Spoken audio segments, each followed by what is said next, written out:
ГСП онлайн. Городские новости сейчас. Пятница, 11:00, детский парк.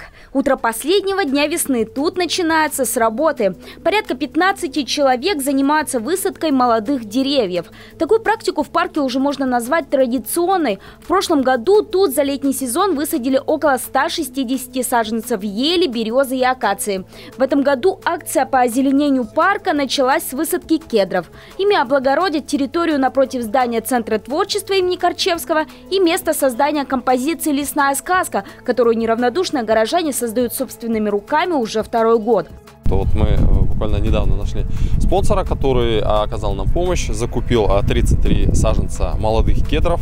И вот мы вот эти молодые кедры решили, то есть нашли места в детском парке, где необходимо их посадить. Ну и, соответственно, сейчас будем это все реализовывать.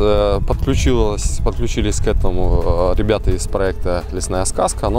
К слову, укоренить эту культуру не так-то просто. Требуется не только физическая сила, чтобы поработать лопатой, но и смекнуть, в какую сторону расположить ветви растения. Капризное деревце приживется только если посадить его так же, как оно росло в лесхозе. То есть более пушистые веточки должны смотреть на юг.